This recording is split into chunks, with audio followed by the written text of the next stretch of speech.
الحمد لله رب العالمين، وأشهد أن لا إله إلا الله وحده لا شريك له، وأشهد أن محمدا عبده ورسوله صلى الله وسلم عليه وعلى آله وأصحابه أجمعين.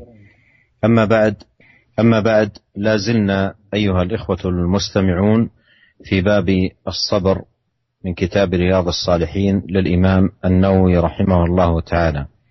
أورد رحمه الله حديث أنس بن مالك رضي الله عنه قال: مر النبي صلى الله عليه وسلم بامرأة تبكي عند قبر، فقال: اتق الله واصبري. فقالت: إليك عني، فإنك لم تصب بمصيبتي ولم تعرفه. فقيل لها: إنه النبي صلى الله عليه وسلم. فأتت باب النبي صلى الله عليه وسلم فلم تجد عنده بوابين، فقالت: لم أعرفك. فقال: إنما الصبر عند الصدمة الأولى، متفق عليه. وفي رواية لمسلم: تبكي على صبي لها. هذا الحديث الذي ساقه الإمام النووي رحمه الله تعالى حديث عظيم في باب الصبر، ولا سيما الصبر على المصيبة، لأن الصبر أنواع ثلاثة: صبر على طاعة الله سبحانه وتعالى، وصبر عن معصية الله، وصبر على أقدار الله المؤلمة. وهذا الحديث حديث أنس في الباب أو النوع الثالث من أنواع الصبر، وهو الصبر على المصائب المقدرة. ففي هذا الحديث قصة هذه المرأة التي مر النبي صلى الله عليه وسلم بها وهي تبكي عند قبر، وجاء في رواية للحديث عند مسلم: تبكي على صبي لها، أي صبي من ولدها صغير توفي، فكانت تأتي عند قبره وتبكي على مصابها. فلما مر بها عليه الصلاة والسلام قال: اتق الله واصبري، منبها لها أن هذا الجلوس عند القبر والبكاء مما يتنافى مع الصبر. فقال: اتق الله واصبري، أي عليك أن تتحلي بتقوى الله عز وجل، وأن تتحلي بالصبر محتسبة في ذلك الأجر عند الله سبحانه وتعالى. فقالت المرأة: إليك عني، فإنك لم تصب بمصيبتي. وهذا أيضا يستفاد منه أن الداعي إلى الله سبحانه وتعالى قد يتعرض من بعض الناس إلى كلمات، إلى رد قد لا يكون لائقا أو لا يكون مناسبا، فعليه أن يتعامل مع المدعوين بالرحمة كما هو خلق نبينا عليه الصلاة والسلام. فهذه المرأة لما ردت هذا الرد وقالت: إليك عني، أي انصرف عني ودعني واتركني، وليس هذا بالجواب اللائق والمناسب لمن يدعو إلى الخير وإلى الحق، وليس أيضا بالمناسب بمقام النبي الكريم عليه الصلاة والسلام. فقالت: إليك عني، فقابل ذلك عليه الصلاة والسلام بالحلم والرحمة، فقالت: إليك عني، فإنك لم تصب بمصيبتي، أي لم تصب بمثل هذه المصيبة التي أنا مصاب بها بفقدي لولدي، ولم تعرفه. عندما كانت تخاطبه هذا الخطاب ما كانت تعرف أنه هو نبي الله صلوات الله وسلامه عليه. فلما مضى عليه الصلاة والسلام قيل لها: إنه النبي صلى الله عليه وسلم، أي من كنت تخاطبينه بذلك الخطاب هو نبي الله صلى الله عليه وسلم. فأتت باب النبي عليه الصلاة والسلام، أي جاءت معتذرة عن جوابها الذي صدر منها الذي لا يليق بمقام النبي عليه الصلاة والسلام. فأتت باب النبي صلى الله عليه وسلم فلم تجد عنده بوابين. وهذا أيضا مما يبين المكانة العظيمة التي كان عليها النبي صلى الله عليه وسلم مع منزلته العالية ودرجته الرفيعة. كان يسكن في بيت متواضع وفي حجرات متواضعة مع أزواجه عليه الصلاة والسلام، ولم يكن لتلك الحجرات بوابين أو حرس أو حجاب أو نحو ذلك. فقالت معتذرة: لم أعرفك، أي لم أعرفك عندما أجبتك بذلك الجواب أنك أنت رسول الله صلى الله عليه وسلم. فقال عليه الصلاة والسلام: إنما الصبر عند الصدمة الأولى، إنما الصبر عند الصدمة الأولى. وهذه أيها الإخوة المستمعون قاعدة ثمينة جدا في باب الصبر على المصائب، ينبغي للمسلم أن يتنبه لها جيدا، أن الصبر أي المعتبر المثاب عليه عند الصدمة الأولى، عندما يصدم الإنسان بالمصاب أو يبتلى بالمصاب، فعند الصدمة الأولى يكون الصبر. أما الصبر الذي يأتي فيما بعد الصدمة بيوم ويومين أو شهر أو شهرين، فهذا في الحقيقة ليس من الصبر، وإنما هو من السلو الذي يحصل لكل إنسان. ولهذا قيل إن من لم يصبر عند الصدمة الأولى سيسلو فيما بعد سلو البهائم. يعني البهيمة عندما تفقد مثلا وليدها، وقت فقدها له تتأثر لذلك، ثم بعد ذلك تنشغل بالأكل والحركة وتنسى ذلك. فمن لم يصبر عند الصدمة الأولى سلى سلو البهائم. فالذي يليق بالمسلم وبمقام المسلم ومكانة المسلم أن يجاهد نفسه من أول وهلة يصاب فيها بمصاب إلى التحلي بالصبر، فالصبر عند الصدمة الأولى. وقوله هنا إنما الصبر، الأسلوب هنا من أساليب الحصر، إنما الصبر أي على المصاب يكون عند الصدمة الأولى، أما بعد ذلك فهذا ليس هو الصبر الذي ينبغي أن يكون عليه المسلم، فالصبر إنما هو عند الصدمة الأولى.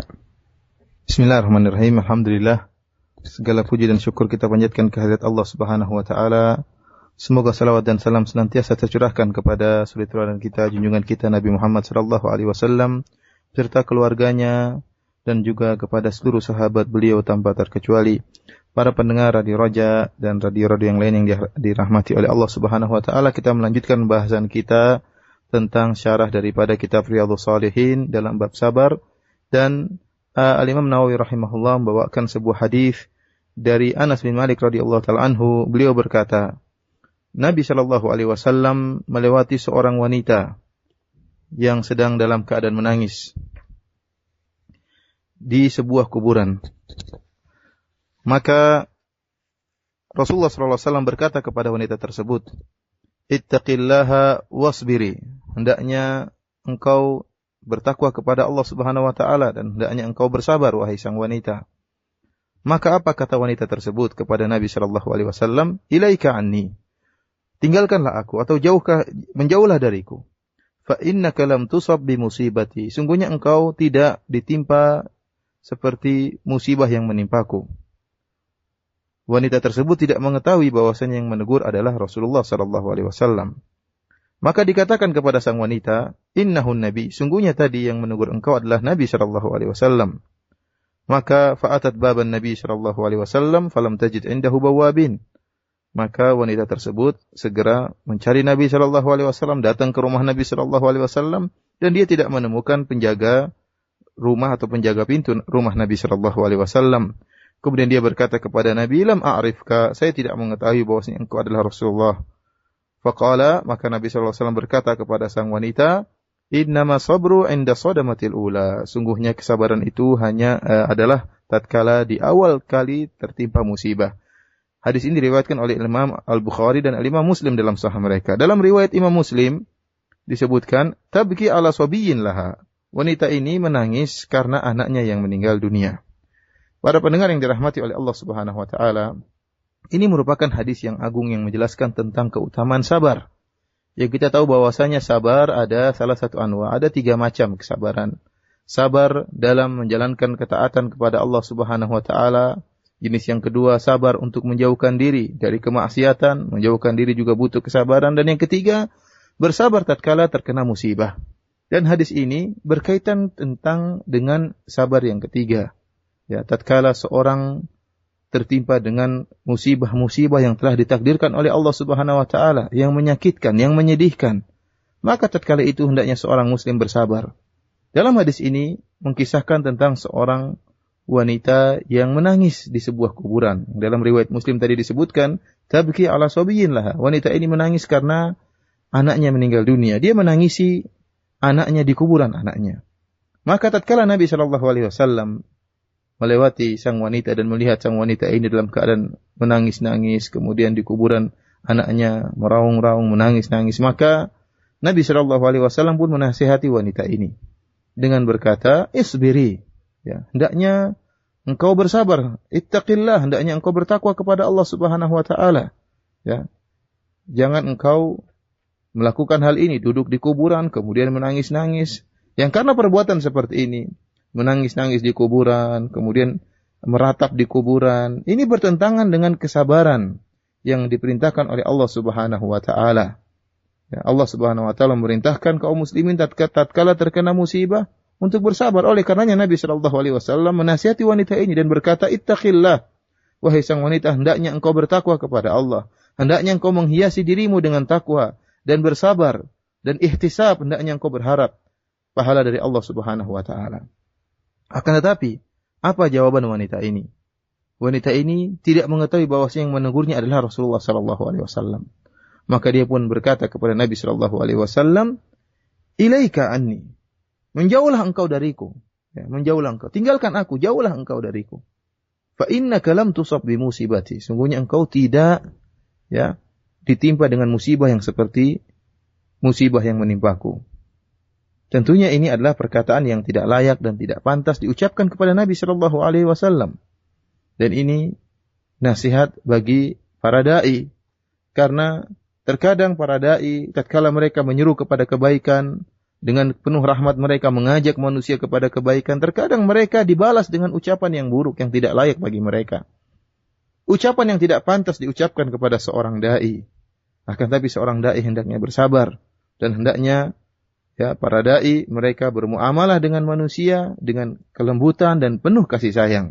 Lihatlah wanita ini tatkala berkata kepada Nabi, ilaika anni, menjauhlah engkau dariku. Ini bukan jawaban yang pantas diucapkan bagi seorang dai yang menyuruh kepada kebaikan. Apalagi diucapkan kepada Nabi sallallahu alaihi wasallam.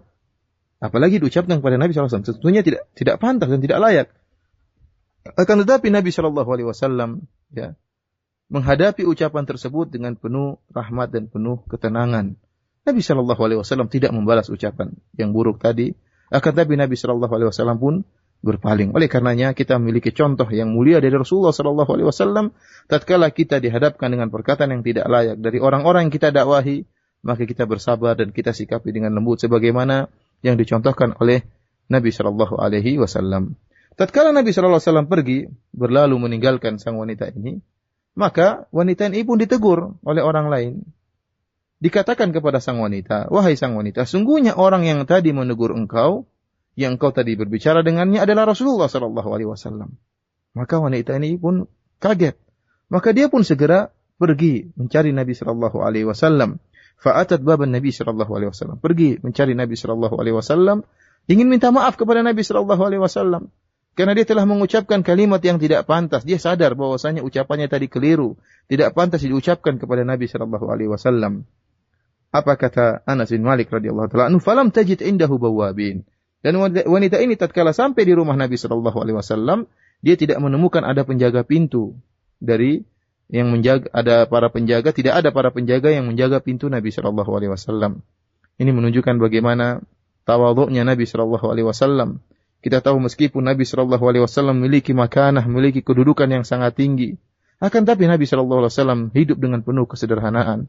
Beliau hidup di rumah yang kecil, rumah istri-istri beliau sallallahu alaihi wasallam yang penuh dengan kesederhanaan. Tidak ada para penjaga yang menjaga rumah beliau, tidak ada orang-orang yang harus dilewati kalau ingin bertemu dengan beliau. Oleh karenanya sang wanita begitu ingin bertemu dengan Nabi, dia langsung bisa saja mengetuk pintu Nabi Shallallahu Alaihi Wasallam, tidak harus melewati para penjaga sebagaimana orang-orang yang orang-orang besar di zaman sekarang ini. Kemudian tatkala sang wanita bertemu dengan Nabi, dia pun berkata, "Lam a'rifka, wahai Rasulullah, saya tadi tidak mengetahui bahwasanya itu adalah engkau." Maka Nabi Shallallahu Alaihi Wasallam pun berkata kepada sang wanita, "Innama sabru 'inda sadamatil ula." Ketahuilah bahwasanya kesabaran itu adalah tatkala pertama kali seorang terkena musibah. Ini merupakan kaidah yang sangat berharga bagi orang-orang yang terkena musibah, yang hendaknya diketahui oleh seorang muslim. Kaum muslimin harus mengetahui kaidah yang sangat berharga ini, bahwasanya kesabaran yang muktabar, yang dianggap oleh Allah Subhanahu wa taala merupakan kesabaran, adalah kesabaran yang menghiasi seorang muslim tatkala pertama kali terkena musibah. Adapun kesabaran yang muncul setelah itu, seorang terkena musibah, kemudian dia tidak sabar, kemudian dia meronta-ronta, kemudian maki-maki, setelah 2 hari, 3 hari baru dia bersabar, atau setelah sebulan atau 2 bulan baru dia bersabar. Ini semua orang bisa melakukannya. Tetapi kesabaran seorang muslim, kapan tatkala pertama kali dia terkena musibah. Jika dia mampu untuk bersabar tatkala pertama kali terkena musibah, itulah kesabaran seorang muslim.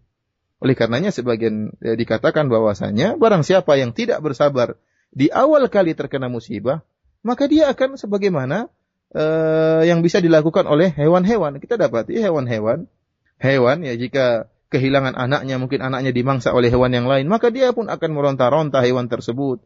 Ya, hewan tersebut akan bersedih. Tapi beberapa saat kemudian dia pun akhirnya melupakan anaknya. Dia kemudian mencari makan, sibuk mencari kegiatan yang lain. Oleh karenanya seorang muslim memiliki keutamaan, yaitu dia bersabar tatkala di awal kali terkena musibah. Oleh karenanya Nabi sallallahu alaihi wasallam menggunakan metode hasar yang disebut dengan metode atau uslub pembatasan. Kata Nabi sallallahu alaihi wasallam, "Innama as-sabru." Hanya saja kesabaran itu, jadi ada kalimat hanya saja. Hanya saja kesabaran itu 'inda sadmatil ula, tatkala pertama kali seorang terkena musibah. ثم أورد الإمام النووي رحمه الله تعالى حديث أبي هريرة أن رسول الله صلى الله عليه وسلم قال: يقول الله تعالى: ما لعبدي المؤمن عندي جزاء إذا قبضت صفيه من أهل الدنيا ثم احتسبه إلا الجنة. رواه البخاري. هذا الحديث أيضا من الأحاديث المتعلقة بجانب الصبر عند المصاب. والعبد أيها الإخوة المؤمنون المستمعون عرضة في هذه الحياة للابتلاء بأنواع المصائب، إما بفقد محبوب أو زوال أو وجود مرهوب، فيبتلى بهذا وهذا. وقد قال الله تعالى: ولنبلونكم بشيء من الخوف والجوع ونقص من الأموال والأنفس والثمرات وبشر الصابرين.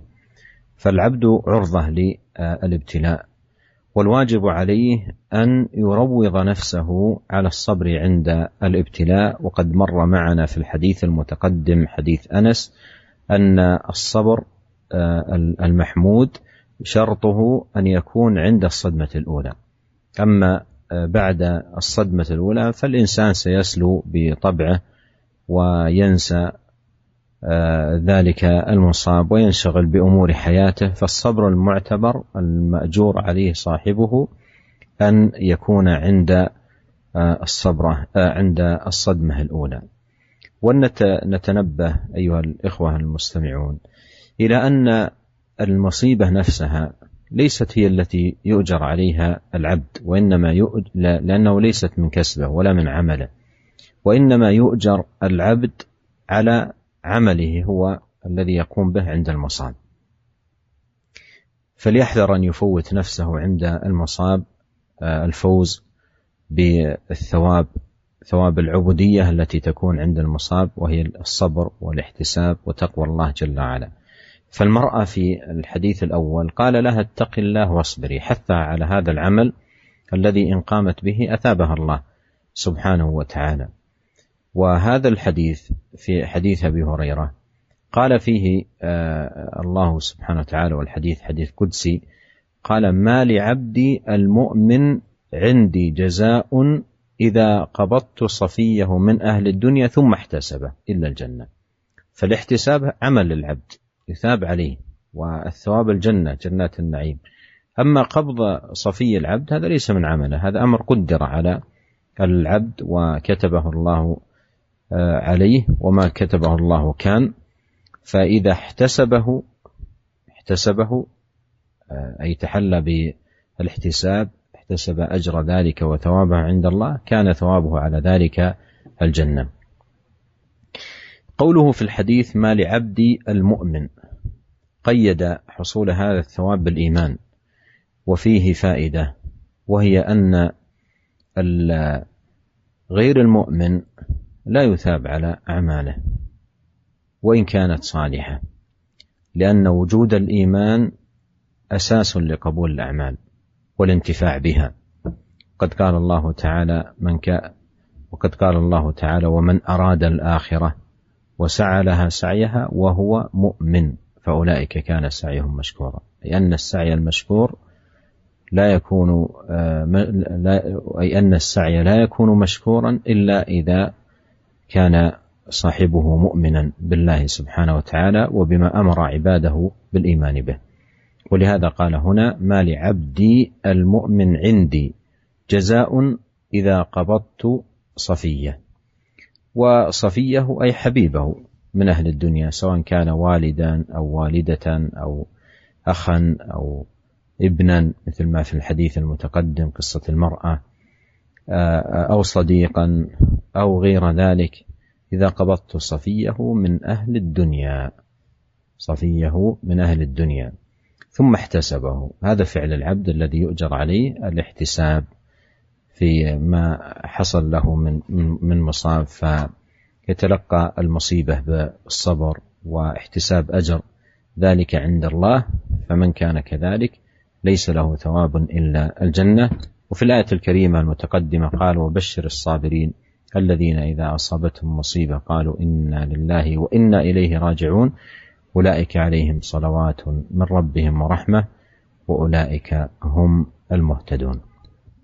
Para pendengar yang dirahmati oleh Allah Subhanahu wa taala, kemudian Imam Nawawi rahimahullah membawakan sebuah hadis dari Abu Hurairah radhiyallahu taala anhu bahwasanya Rasulullah sallallahu alaihi wasallam bersabda, yaqulullahu taala, Allah Subhanahu wa taala berfirman, ma li 'abdil mu'min 'indi jazaa'un idza qabattu safiyahu min ahli dunya thumma ihtasabahu ilal jannah. Kata Allah Subhanahu wa taala dalam suatu hadis yang qudsi, tidak ada balasan bagi seorang hambaku yang beriman, ya, tidak ada balasan di sisiku baginya jika aku mengambil ruh dari orang yang dicintainya dari penduduk dunia, kemudian dia pun mengharap pahala dariku kecuali balasan yang setimpal adalah surga. Tidak ada balasan yang setimpal baginya kecuali surga. Hadis ini hadis yang diriwayatkan oleh Al-Imam Al-Bukhari, dan dia merupakan salah satu hadis yang berkaitan dengan masalah sabar tatkala terkena musibah. Ketahuilah para pendengar yang dirahmati oleh Allah Subhanahu wa taala, seorang hamba dia pasti akan terkena musibah dalam kehidupan dunia ini. Dia akan diuji oleh Allah Subhanahu wa taala dengan berbagai macam musibah, dengan berbagai model-model musibah.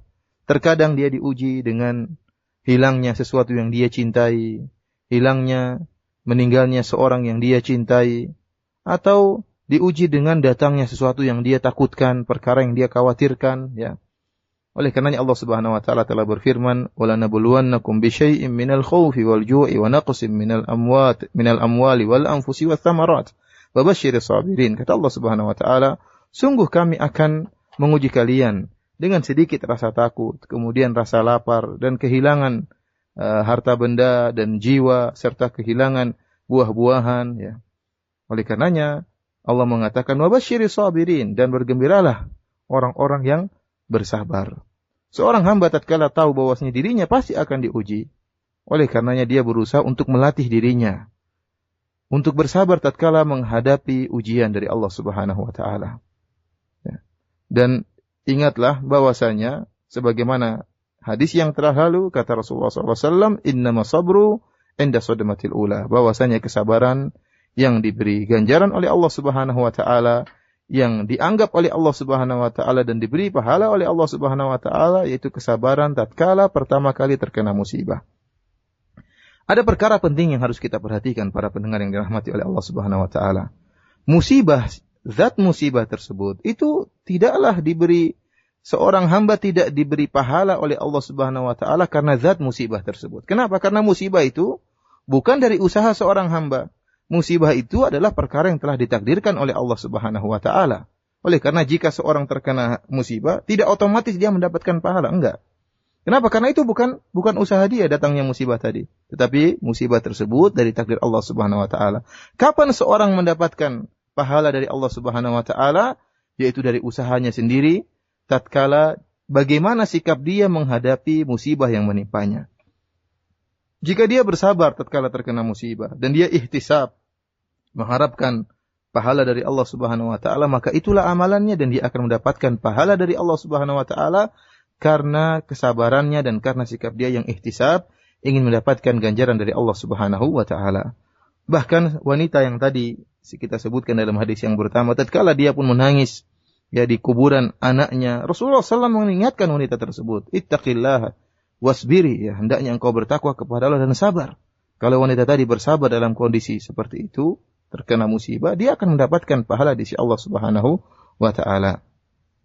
Oleh karenanya, dalam hadis ini jelas sekali Rasulullah SAW menjelaskan tentang sebuah hadis qudsi di mana Allah menyebutkan jika seorang hamba terkena musibah, kemudian dia bersabar dan mengharapkan pahala dari Allah, maka dia akan mendapatkan surga di sisi Allah Subhanahu wa taala. Allah Subhanahu wa taala berfirman dalam hadis qudsi ini, "Mali 'abdil mu'min 'indi." Ya. Kata Allah Subhanahu wa taala, tidaklah seorang mukmin ya tatkala aku mencabut ruh dari orang yang dia cintai dari penduduk dunia, tsumma ihtasabahu, kemudian dia mengharapkan pahala dari musibah tersebut. Tidak ada balasan baginya illal jannah, kecuali surga. Ini jelas bahwasanya yang diberi pahala adalah seorang hamba yang ihtisab, yang mengharapkan ganjaran dari Allah tatkala terkena musibah. Kemudian perhatikan dalam hadis ini, Allah Subhanahu wa taala menyebutkan dalam hadis qudsi ini, "Mali 'abdil mu'min." Tidak ada balasan setimpal bagi hambaku yang beriman. Allah Subhanahu wa taala mentakyid menyebutkan tentang masalah keimanan. Ini ada faedah yang sangat besar. Artinya apa? Seorang yang tidak beriman kepada Allah Subhanahu wa taala, bagaimanapun dia beramal saleh, bagaimanapun dia bersabar tatkala terkena musibah, dia tidak akan mendapatkan pahala di sisi Allah Subhanahu wa taala. Karena Allah Subhanahu wa taala berfirman, "Wa man arada al-akhirata wa sa'a laha sa'yaha wa huwa mu'min, fa ulaika kana sa'yuhu mashkura." Kata Allah Subhanahu wa taala, dan barang siapa yang menginginkan akhirat dan berusaha untuk mencari akhirat, wa huwa mu'min, dan dia dalam keadaan beriman, fa ulaika kana sa'yuhu mashkura. Itulah orang-orang yang usaha mereka, amalan mereka akan diberi pahala oleh Allah Subhanahu wa taala. Di sini Allah Subhanahu wa taala mempersyaratkan wa huwa mu'min, seorang harus beriman kepada Allah Subhanahu wa taala. Oleh karenanya amalan seorang hamba, bagaimanapun besarnya amalan tersebut, jika tidak disertai dengan keimanan kepada Allah Subhanahu wa taala, tidak akan mendapatkan pahala sedikit pun dari Allah Subhanahu wa taala. Kemudian dalam hadis ini tatkala Allah berfirman dalam hadis ini, "Idza qabattu safiyahu," jika aku mengambil ruh orang yang dia cintai, ya. Ini umum ya, mencakup orang-orang yang dicintai oleh seorang hamba dari penduduk dunia. Bisa jadi yang meninggal adalah bapaknya, bisa jadi yang meninggal adalah ibunya, bisa jadi yang meninggal adalah saudaranya, kakaknya atau adiknya yang dia cintai, bisa jadi yang meninggal adalah anaknya. Sebagaimana hadis tadi yang pertama, seorang wanita yang kata Rasulullah SAW, "Innamas sabru 'inda sadamatil ula." Sesungguhnya kesabaran itu pada pertama kali tatkala terkena musibah, yang dia tatkala itu kehilangan putranya yang meninggal dunia. Atau seorang yang kemudian sahabat dekatnya meninggal dunia, kemudian dia bersedih. Oleh karenanya hadis ini mencakup seluruh orang yang dicintai seorang hamba. Jika meninggal, maka seorang hamba harus bersabar kepada Allah Subhanahu wa taala, kemudian harus ihtisab, mengharapkan ganjaran dari sisi Allah Subhanahu wa taala, maka dialah yang akan mendapatkan pahala di sisi Allah Subhanahu wa taala, sebagaimana diisyaratkan dalam ayat yang telah kita sebutkan di awal pengajian tentang sabar. Ya wa basyirus sabirin alladzina idza asabatuhum musibatun qalu inna lillahi wa inna ilaihi raji'un. Dan berilah kabar gembira kepada orang-orang yang bersabar tatkala mereka terkena musibah, mereka mengatakan inna lillahi wa inna ilaihi raji'un. Sungguhnya kami adalah milik Allah dan kami akan kembali kepada Allah Subhanahu wa taala. Mereka itulah orang yang akan mendapatkan salawat dan rahmat dari Allah Subhanahu wa taala.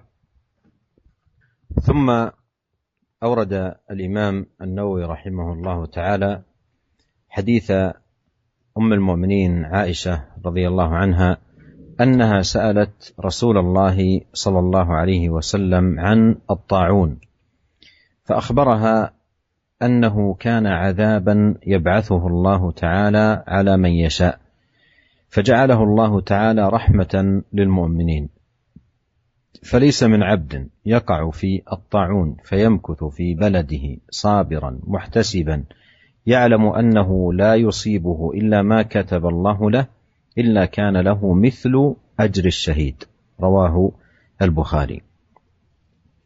هذا الحديث أيضا هو في باب الصبر على المصاب، ولا سيما عندما يصاب الإنسان في بدنه بالأمراض والأسقام والأوجاع، وخاصة هذا المرض الشديد العظيم الخطير الذي هو الطاعون. والطاعون مرض يصيب بدن الإنسان، فيكون في البدن بثور وتورمات وأيضا ارتفاع في الحرارة وتقيؤ مستمر، وفي الغالب أنه يؤدي بعد أتعاب إلى وفاة الإنسان. فهو مرض من أشد ما يكون في الأمراض التي يصاب بها العبد. وقد أخبر نبينا عليه الصلاة والسلام أن هذا المرض كان في الأمم التي قبلنا عذابا يبعثه الله على من يشاء، أي يعذب به الظلمة والطغاة وأهل الخبث والشر، يبعث الله سبحانه وتعالى عليهم ذلك المرض عذابا يعذبهم به في الدنيا عذابا معجلا، وعذاب الآخرة أشد وأبقى. نسأل الله عز وجل لنا جميعا العافية والسلامة. قال عليه الصلاة والسلام: فجعله الله تعالى رحمة للمؤمنين، فجعله الله رحمة للمؤمنين، أي أن الله عز وجل أكرم أمة الإسلام أمة محمد عليه الصلاة والسلام بأن جعله رحمة لهم. ووجه كونه رحمة أن الله عز وجل إذا ابتلاهم به وتلقوا ذلك بالصبر والاحتساب والعلم بأن ما أصابهم لم يكن ليخطئهم، وأن ما شاء الله كان مصابهم ذلك ممحصا لهم ومطهرا لهم ومنقيا من أدران الذنوب والمعاصي والآثام التي قد وقعوا فيها، فيكون هذا الوباء أو هذا المرض فيه التمحيص، والمصائب كفارات. والنبي صلى الله عليه وسلم قال لذلك الرجل: طهور إن شاء الله، أي مطهر لك. فمن هذا الوجه يكون هذا المرض الشديد رحمة للمؤمن، لأن المؤمن يتلقاه بالصبر والاحتساب فيتمحص ويتطهر ويتنقى بهذا المرض من أدران الذنوب والمعاصي. قال: فجعله الله تعالى رحمة للمؤمنين، فليس من عبد يقع في الطاعون فيمكث في بلده صابرا. وهذا فيه تنبيه إلى أن البلد إذا نزل به هذا الوباء وهذا الداء الطاعون، فإن الواجب على الإنسان أن يبقى في البلد، ولا يجوز له أن يخرج منه فرارا من هذا الوباء، بل يبقى في البلد. وكذلك من هم خارج البلد إن سمعوا بأن في البلد الذي هم قادمون عليه ذلك الوباء فلا يدخلونه، قد جاء في صحيح البخاري أن النبي عليه الصلاة والسلام قال: إذا سمعتم به، أي الطاعون، بأرض فلا تقدموا عليه. إذا سمعتم به بأرض فلا تقدموا عليه، وإذا وقع بأرض وأنتم بها فلا تخرجوا فرارا منه.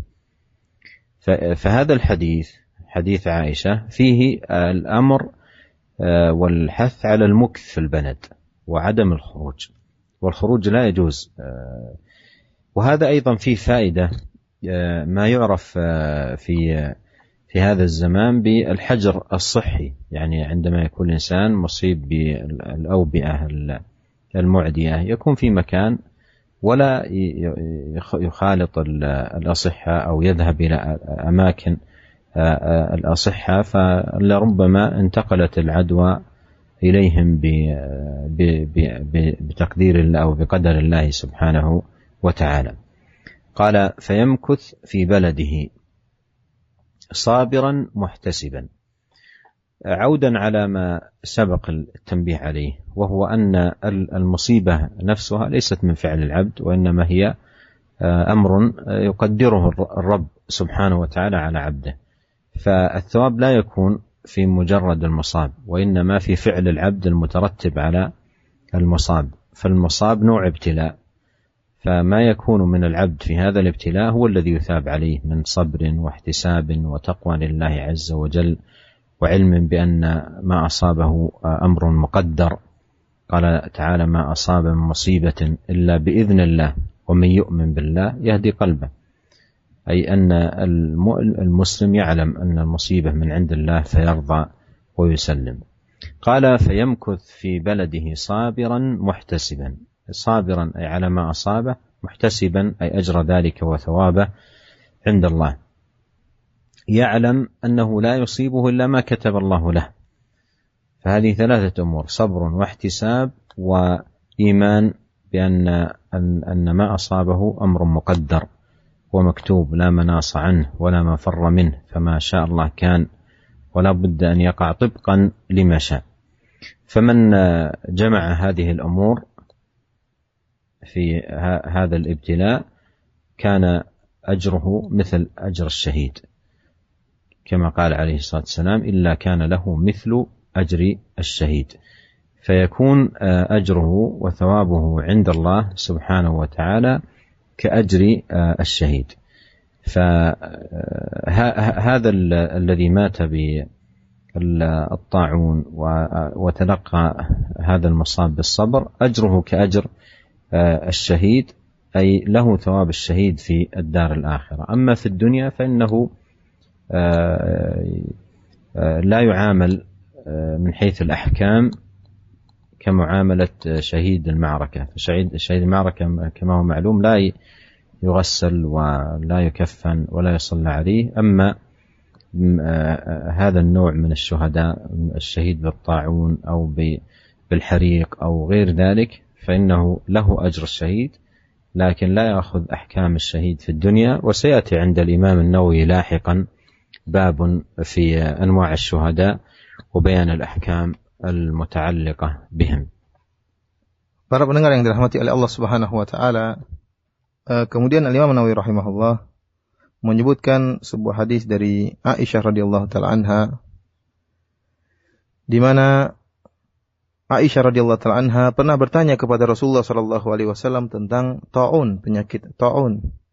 Maka Rasulullah sallallahu alaihi wasallam mengabarkan kepada Aisyah, kana adzaban yab'atsullahu ta'ala ala man yasha, bahwasanya taun adalah dahulu merupakan azab yang Allah kirimkan kepada orang yang Allah kehendaki dari umat terdahulu. Faja'alahu Allah ta'ala rahmatan lil mu'minin. Akan tapi Allah Subhanahu wa taala menjadikan taun sebagai rahmat bagi orang-orang yang beriman. Falaysa min 'abdin yaqa'u fi ta'un fayamkuthu fi baladihi sabiran muhtasiban ya'lamu annahu la yusibuhu illa ma kataballahu lahu illa kana lahu mithlu ajri syahid. Kemudian kata Nabi sallallahu alaihi wasallam, tidak seorang hamba pun yang tertimpa penyakit taun kemudian dia bersabar di negerinya mengharap ganjaran dari Allah Subhanahu wa taala, dan dia mengetahui bahwasanya tidaklah dia tertimpa taun kecuali dengan takdir Allah Subhanahu wa taala, maka dia akan mendapatkan pahala orang yang seperti mati syahid. Hadis ini hadis yang sahih yang diriwayatkan oleh Imam Al-Bukhari. Para pendengar yang dirahmati oleh Allah Subhanahu wa taala, hadis ini masih berkaitan tentang musibah yang menimpa seorang hamba. Terutama jika musibah tersebut mengenai badan atau tubuh seseorang berupa penyakit, ya. Seperti dalam hadis ini disebut tentang penyakit ta'un.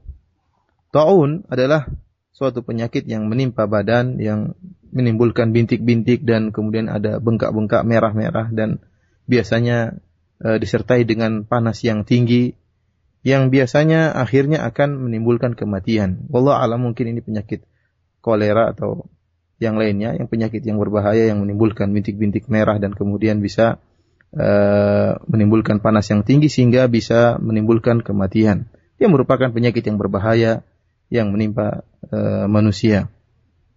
Penyakit ini sebagaimana dijelaskan oleh Nabi sallallahu alaihi wasallam dahulu dijadikan sebagai azab oleh Allah Subhanahu wa taala bagi orang-orang terdahulu, orang-orang yang berbuat zalim, ya, yang melakukan kemaksiatan. Allah mengazab mereka di dunia dengan mengirim penyakit taun kepada mereka, penyakit kolera. Sehingga mereka pun diberikan azab yang disegerakan di dunia dan di akhirat kelak mereka akan mendapatkan azab yang lebih pedih. Kita mohon kepada Allah Subhanahu wa taala agar terlindung dari azab di dunia, terlebih-lebih lagi terlindung dari azab yang ada di akhirat.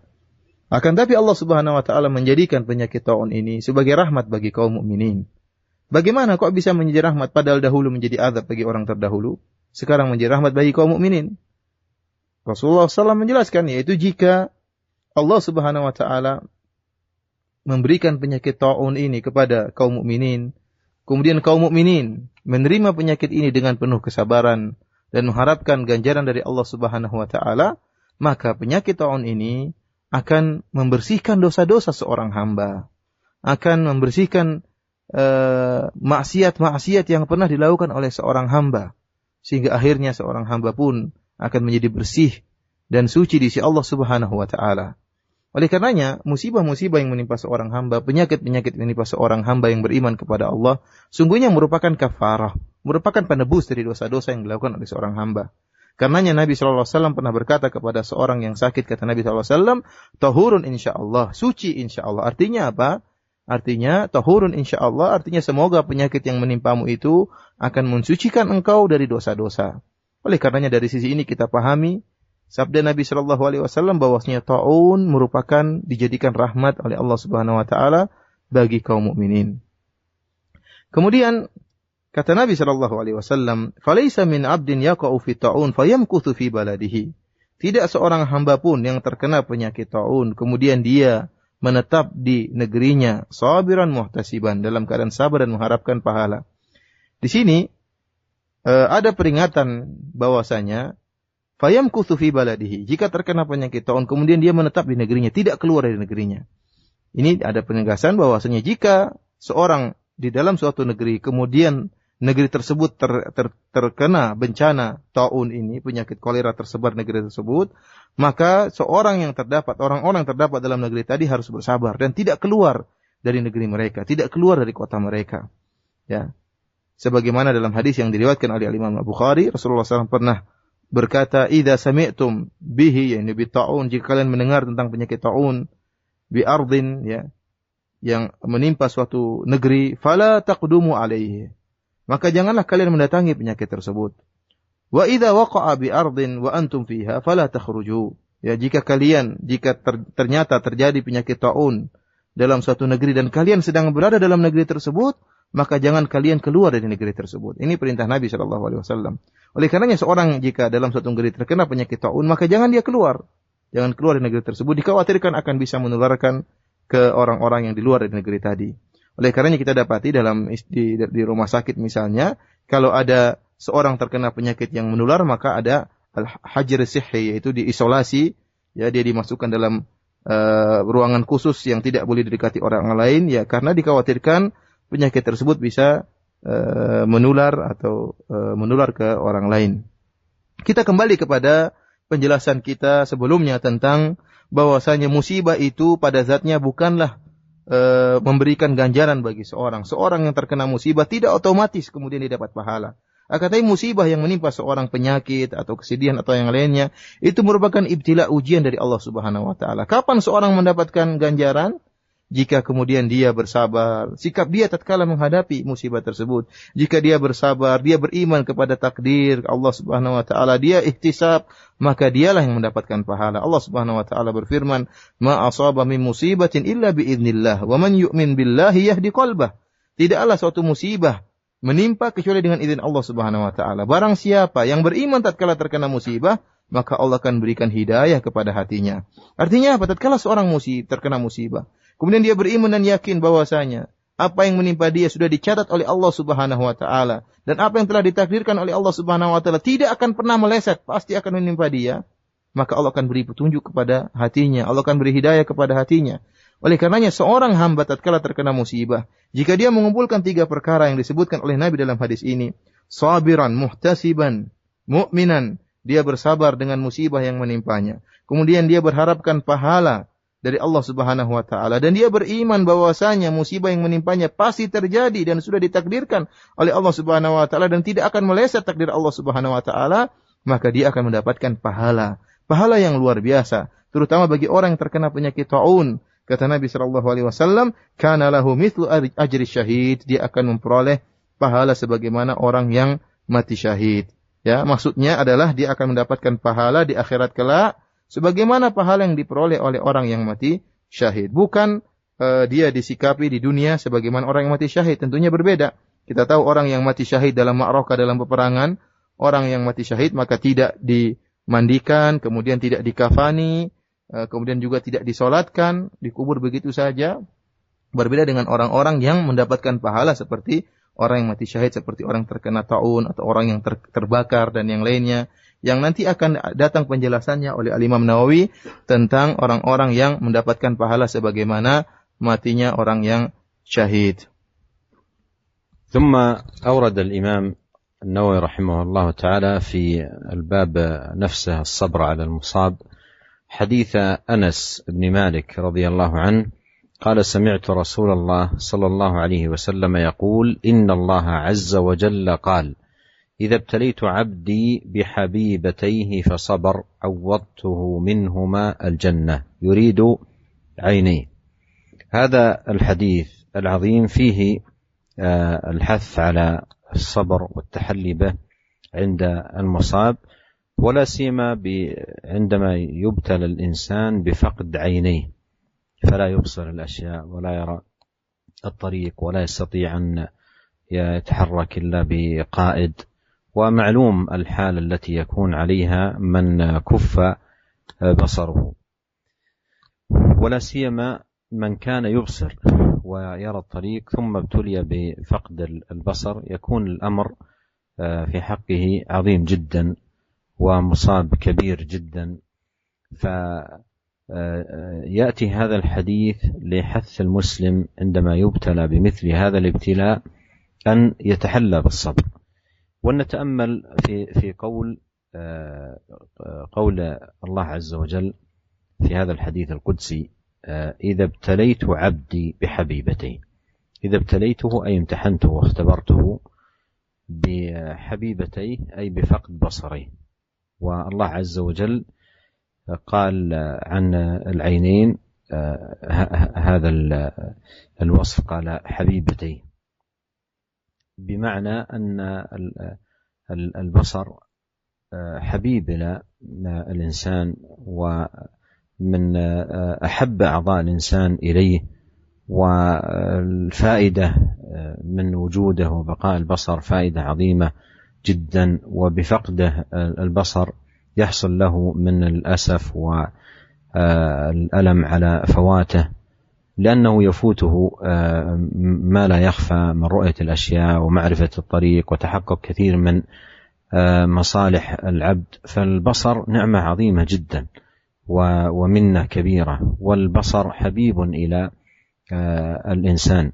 وإذا أردنا أن ندرك هذه النعمة ومكانتها لننظر حالنا عندما تطفأ الأنوار ونكون في ظلام دامس، كيف أن الإنسان يصعب عليه جدا أن يتحرك بارتياح وبطمأنينة وتجد الإنسان يتلمس حتى يعرف الطريق، وربما يقع وربما يسقط وربما يرتطم بجدار أو نحو ذلك. لا شك أن البصر عضو حبيب للإنسان وله مكانة عظيمة في نفسه، فإذا ابتلي بفقد البصر لا شك أنها مصيبة عظيمة.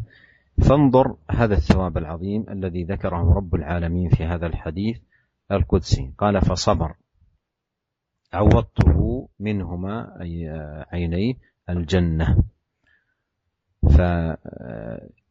فالابتلاء أو المصيبة بفقد العينين هذه ليست من فعل العبد، والثواب إنما هو على أعمال العبد التي من فعله، ولهذا قال فصبر.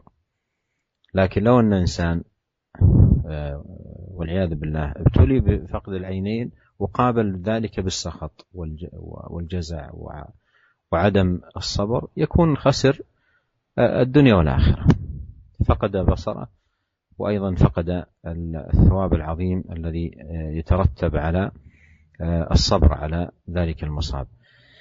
هنا قال فصبر، فإذا قابل هذه المصيبة بالصبر عوضه الله سبحانه وتعالى على ذلك الجنة وأثابه على ذلك بهذا الثواب العظيم. أيضا هنا فيه دعوة للإنسان المصاب بأن يطلب العوض بالصبر والاحتساب والأجر على ما فقده من حبيب، ما فقده من صفي، ما فقده من شيء قريب إلى قلبه ونفسه. فإذا فقده يصبر ويحتسب ويرضى طمعا فيما عند الله سبحانه وتعالى من عوض، والله سبحانه وتعالى كريم ومنان ومتفضل وجواد. فقال هنا فصبر عوضته منهما الجنة، أي كان الثواب على هذا الصبر الذي كان منه على فقده لعينيه هو جنات النعيم. ونسأل الله الكريم رب العرش العظيم أن يوفقنا جميعا لكل خير، وأن يجعلنا من عباده المتقين وأوليائه المقربين، وأن يصلح لنا شأننا كله، وألا يكلنا إلى أنفسنا طرفة عين، إنه سميع قريب مجيب. والله أعلم، وصلى الله وسلم على عبده ورسوله نبينا محمد وآله وصحبه. Para pendengar yang dirahmati oleh Allah Subhanahu wa taala, kemudian Al-Imam An-Nawawi rahimahullah melanjutkan hadis dalam kitab Riyadhus Shalihin dalam bab sabar, yaitu hadis dari Anas bin Malik radhiyallahu taala anhu. Dia berkata, "Sami'tu Rasulullah sallallahu alaihi wasallam yaqul."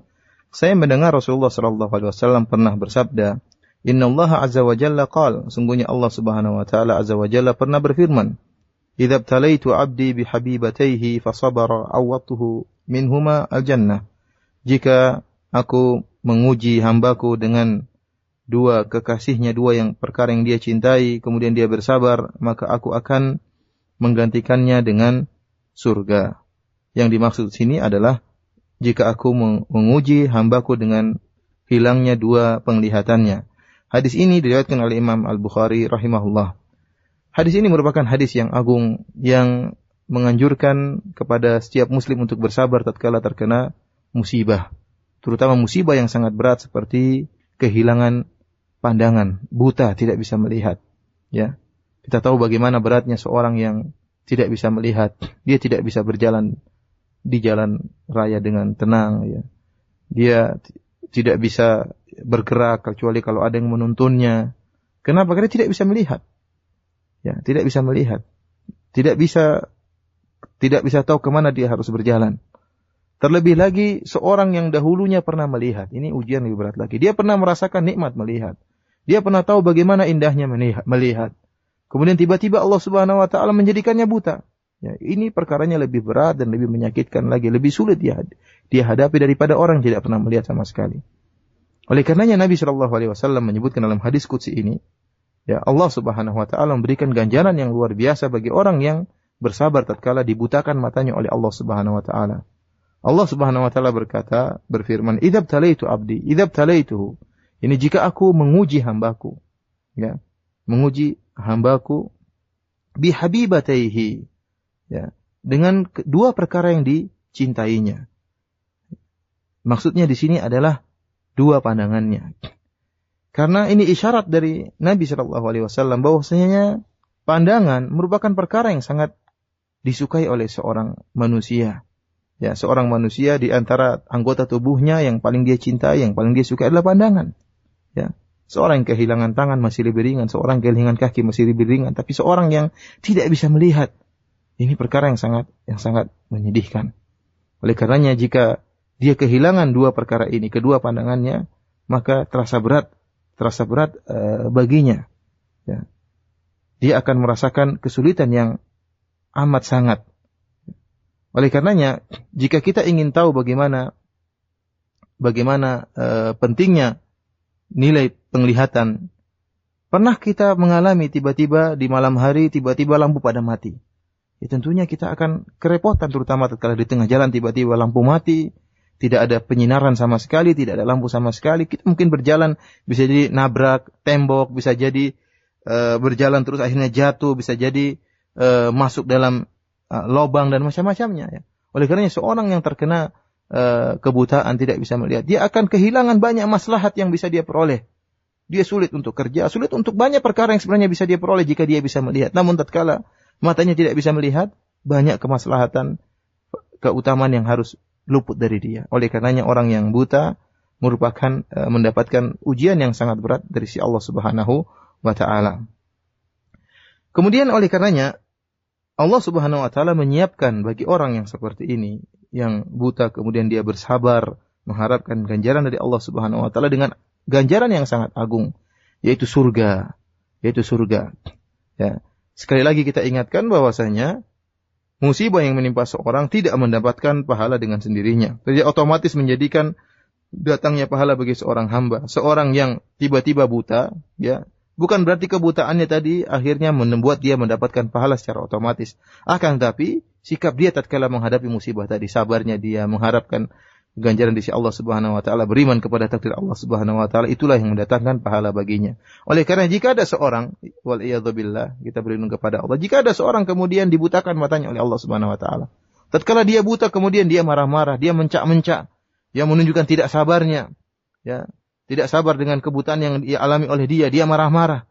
Maka orang seperti ini wal iyadzubillah, dia rugi dunia dan rugi akhirat. Di dunia tersiksa hidup dalam keadaan buta, di akhirat kemudian dia tidak mendapatkan apa-apa di sisi Allah Subhanahu wa taala.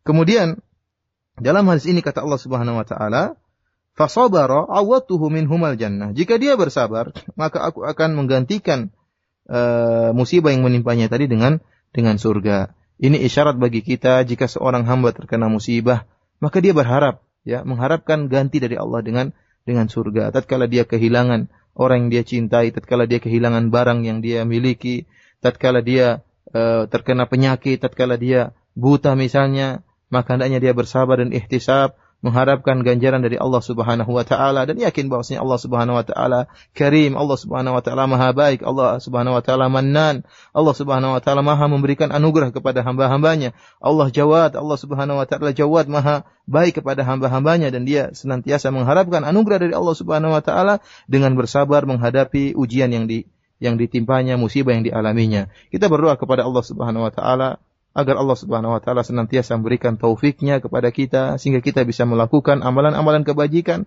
dan agar Allah Subhanahu wa taala senantiasa meluruskan urusan kita dan memudahkan urusan kita. Sungguhnya Allah Subhanahu wa taala Maha mendengar permintaan hambanya dan Maha mengabulkan permohonan hamba-hambanya.